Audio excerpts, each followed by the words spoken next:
GB হাসপাতালের ৬৫তম প্রতিষ্ঠা দিবস উপলক্ষে আগরতলা সরকারি মেডিকেল কলেজের অডিটোরিয়ামে মঙ্গলবার এক বর্ণাঢ্য অনুষ্ঠানের আয়োজন করা হয়েছে। এদিনের অনুষ্ঠানে প্রধান অতিথি হিসেবে উপস্থিত ছিলেন বিধায়িকা ও রোগী কল্যাণ সমিতির চেয়ারপারসন মীনারানী সরকার। এছাড়াও উপস্থিত ছিলেন রাজ্যের স্বাস্থ্য সচিব কিরণ গিত্তে, মেডিকেল এডুকেশনের অধিকর্তা ডক্টর এইচ.পি. শর্মা, আগরতলা সরকারি মেডিকেল কলেজের অধ্যক্ষ প্রফেসর ডক্টর অনুপ কুমার সাহা, জাতীয় স্বাস্থ্য মিশনের সদস্য সচিব ডক্টর নূপুর দেববর্মা, রক্ত সঞ্চালন পর্ষদের সদস্য সচিব ডক্টর বিশ্বজিৎ দেববর্মা এবং জিবি হাসপাতালের deputy super doctor Kanak Chowdhury. অনুষ্ঠানে বক্তব্য রাখতে গিয়ে বিধায়িকা মীনারানী সরকার বলেন, 1961 সালের 14ই অক্টোবর প্রতিষ্ঠিত হয়েছিল জিবি হাসপাতাল। আজ এই হাসপাতালের পরিকাঠামো ও সেবার মান ক্রমশ উন্নত হচ্ছে। আগামী দিনে সকলের সহযোগিতায় এই প্রতিষ্ঠান আরও সম্মান ও সুনামের সঙ্গে এগিয়ে যাবে। স্বাস্থ্য সচিব কিরণ গিত্তে জানান, আজই মুখ্যমন্ত্রীর উপস্থিতিতে জিবি হাসপাতালের উন্নয়নমূলক কর্মকাণ্ডে দিল্লির এইমসের সঙ্গে একটি সমঝোতা স্মারক স্বাক্ষরিত হওয়ার কথা রয়েছে। তিনি বলেন, রাজ্যের স্বাস্থ্য পরিষেবার মান উন্নয়নে জিবি হাসপাতালের ভূমিকা অত্যন্ত গুরুত্বপূর্ণ।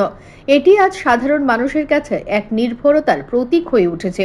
তাছাড়া জিবি হাসপাতালের deputy super doctor Kanak Chowdhury বলেন, প্রতিষ্ঠা দিবস উপলক্ষে হাসপাতাল চত্বরে রক্তদান শিবিরের আয়োজন করা হয়েছে। পাশাপাশি 2500 জন রোগীদের মধ্যে ফল ও মিষ্টি বিতরণ করা হয়। তার কথায়, জিবি হাসপাতালের পরিকাঠামো উন্নয়নে রাজ্য সরকার বিভিন্ন পদক্ষেপ গ্রহণ করছে।